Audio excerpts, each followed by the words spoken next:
Assalamualaikum warahmatullahi wabarakatuh. Sebelumnya, marilah kita panjatkan puji syukur kehadirat Allah Subhanahu wa Ta'ala, karena kita masih diberi sehat, diberi iman Islam, dan kita masih bisa bertemu di sini walaupun di acara, walaupun di daring. Semoga kita semua dalam keadaan sehat walafiat ya di masa pandemi ini, dan saya juga doakan bagi mereka yang sedang isolasi ya, baik mandiri maupun di rumah sakit, dalam keadaan sakit mudah-mudahan cepat sembuh ya. Hari ini sebetulnya saya mencoba memberikan pengarahan mengenai petunjuk pelaksanaan teknis praktek kerja lapangan dan pengabdian masyarakat ya. Sebetulnya tadi pagi ya kemarin pelaksanaannya Zoom meeting, cuman saya lihat pesertanya hanya 35. Jadi ada beberapa mahasiswa mungkin ada kendala-kendala misalkan kerja dan sebagainya, sehingga tidak bisa mengikuti Zoom meeting kemarin ya, dengan pembicara saya dengan Pak Sumardiono ya, karena Pak Sumardiono itu adalah Ketua Lembaga Penelitian dan Pengabdian Masyarakat Amik Purnama Niaga Indramayu. Jadi video ini saya khususkan kepada mereka yang belum mengikuti Zoom meeting kemarin mengenai petunjuk pelaksanaan dan teknis PKL dan pengabdian pada masyarakat ya. Sebetulnya tahun-tahun kemarin memang kita tidak ada acara seperti Zoom meeting kemarin mengenai pengarahan PKL dan pengabdian masyarakat ya. Tapi baru tahun ini saya langsung turun untuk memberikan pengarahan, karena memang ada sesuatu yang berbeda di tahun ini ya. Yang pertama, kita mencoba bahwa tujuan kampus selaras dengan apa yang menjadi visi Kementerian Pendidikan Kebudayaan dan Ristek Dikti ya, itu mengenai adanya kampus merdeka ya. Apa kampus merdeka? Kampus merdeka itu sesungguhnya adalah bagaimana mahasiswa bukan belajar di kampus saja, tetapi dia juga belajar pada realitas, pada lingkungan sosial, artinya di luar kampus. Jadi kalau kampus itu bersifat teoritikal, akademik, nah kalau di luar kampus itu sesungguhnya mahasiswa belajar sendiri. Artinya kalau idiomnya Pak Menteri itu bahwa mahasiswa biasa berlatih di kolam renang, tapi dia juga harus bisa berlatih di laut. Ini artinya bahwa pendidikan yang kita peroleh di bangku sekolah, di bangku perguruan tinggi maksudnya, itu harus bisa diterapkan di lapangan, diterapkan di masyarakat. Masyarakat ini bisa berarti industri, bisa berarti organisasi, instansi, dan sebagainya. Nah, jadi atas dasar itu kemudian kita mencoba melakukan pengarahan kepada mahasiswa. Terus alasan yang kedua adalah kita Indonesia ini atau dunia ya sedang mengalami pandemi yang panjang ya. Mungkin Anda sudah lelah dengan belajar daring, tapi ya bagaimanapun karena ini adalah menyangkut kesehatan dan nyawa manusia, maka mau tidak mau kita harus, demi keselamatan kesehatan kita, mau tidak mau kita harus menyesuaikan pendidikan kita melalui daring tadi. Nah, termasuk ini juga saya memberikan pengarahan, termasuk karena kita nanti bulan Agustus rencananya ada kondisi-kondisi yang kira-kira kita harus punya plan yang kita siap dalam kondisi apapun, tapi PKL dan PPM ini tetap dilaksanakan. Misal, pemerintah sekarang membuat yang namanya PPKM ya. Ada level-levelnya, kita tidak tahu apakah setelah tanggal 2 Agustus ini PPKM akan dilanjutkan ke jilid berikutnya. Sehingga kita pun harus mengadakan penyesuaian-penyesuaian dalam pelaksanaan PKL dan pengabdian pada masyarakat. Ya, jadi Atas dasar itulah kemudian saya akan memberikan pengarahan karena akan membuat penyesuaian-penyesuaian ya. Barangkali nanti PPKM karena pandemi ini ya, barangkali ada terjadi pelonjakan eh, pandemi, maka kita harus melakukan penyesuaian-penyesuaian untuk pelaksanaan eh, PKL, paket kerja lapangan maupun pengabdian masyarakat. Oke. Di sini apa sih maksud tujuannya kita mengadakan PKL dan pengabdian masyarakat? Yang pertama, kita di dalam semua kampus di Indonesia itu Tridharma perguruan tinggi baik kampus swasta maupun kampus negeri. Ya. Yang pertama pengajaran ilmu, yang kedua kita melakukan penelitian, nanti ada tugas akhir itu melakukan penelitian ya di semester 6 dengan pengembangan ilmu. Nah, jadi intinya sebetulnya kita mencoba menjalankan visi Tridharma perguruan tinggi, bagaimana ilmu yang kita dapatkan di bangku kuliah akan dikembangkan, diamalkan kepada masyarakat dalam bentuk pengabdian kepada masyarakat. Ya.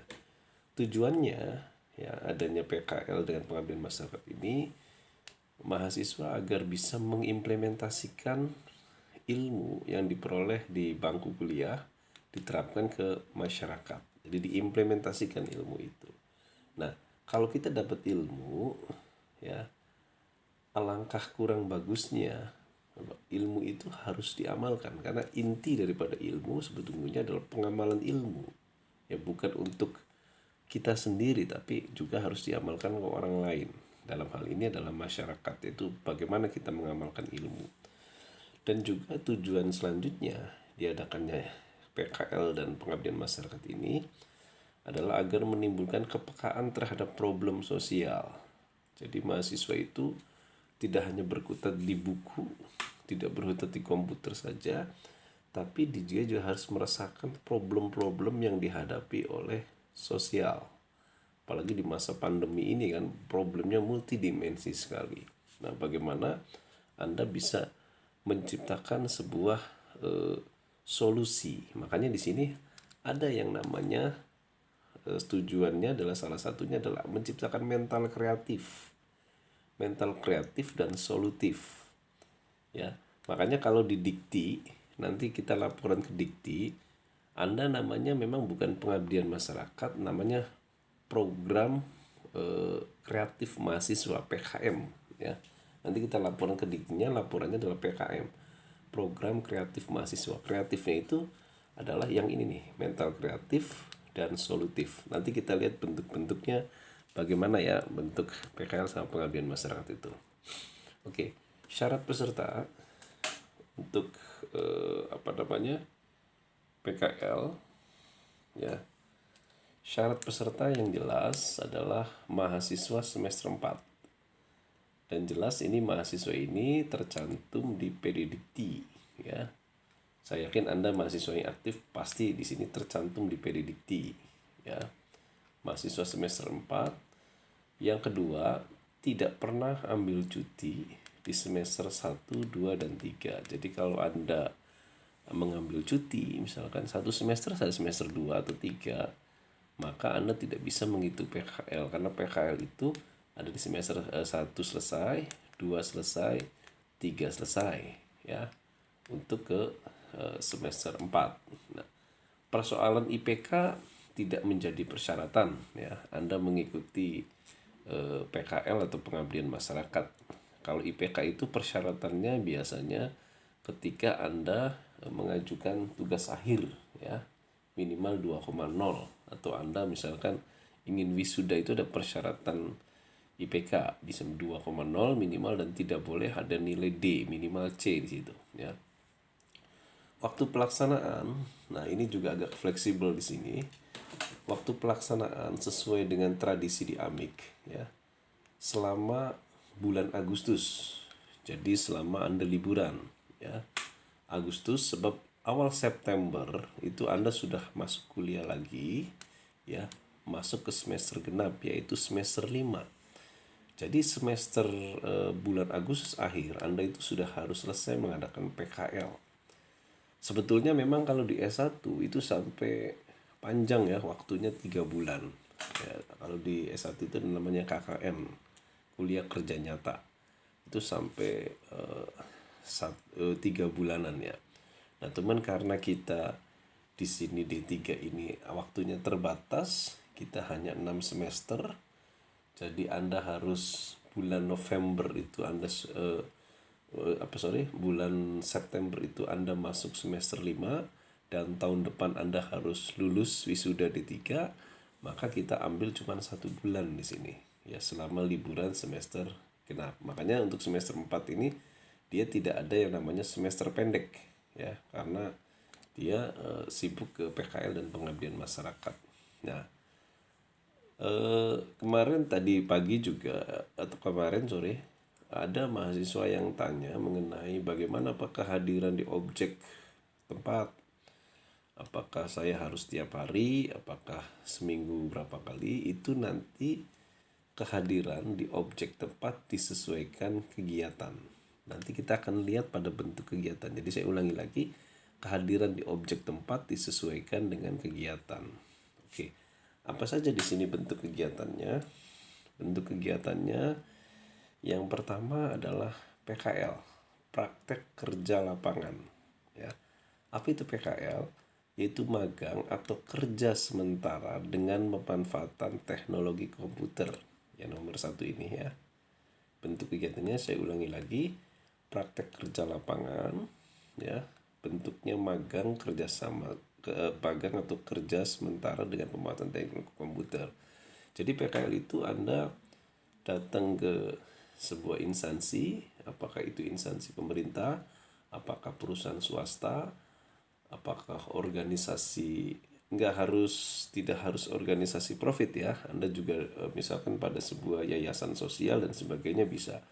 Tapi di sini Anda harus menggunakan teknologi komputer. Artinya di organisasi itu Anda harus mengoperasikan komputer. Minimal Anda sebagai operator di sini atau sebagai admin misalkan. Nah, jadi Anda di sini memanfaatkan teknologi komputer.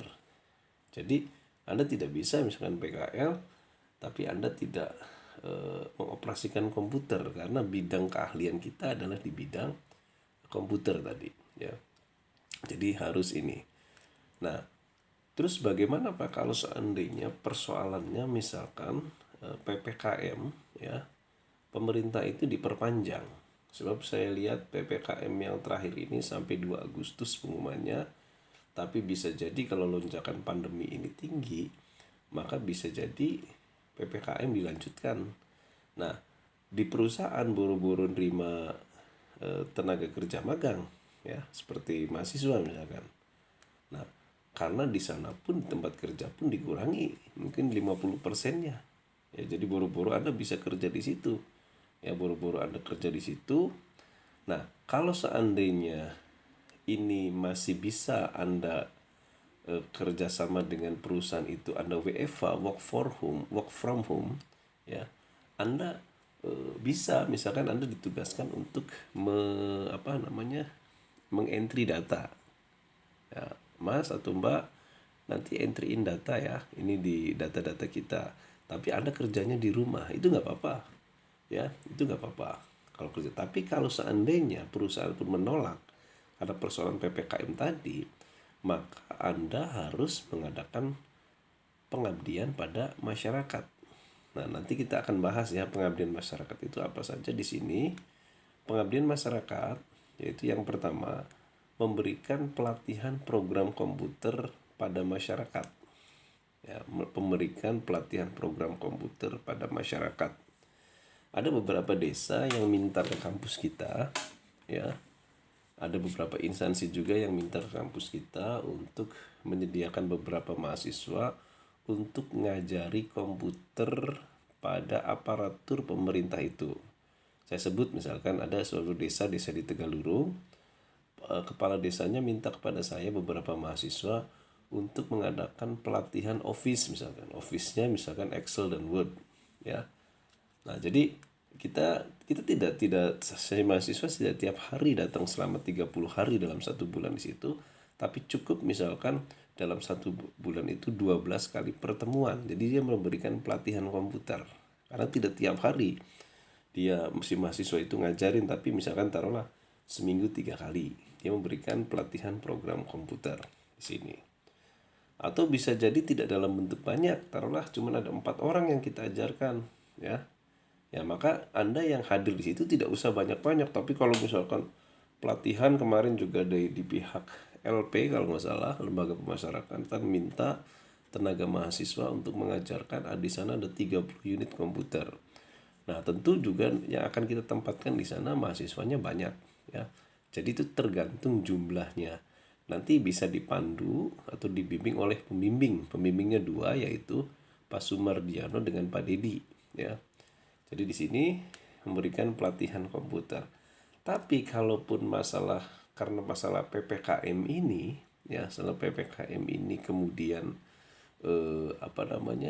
tetap perusahaan itu tidak terima, maka kita membuat sistem informasi yang dibutuhkan.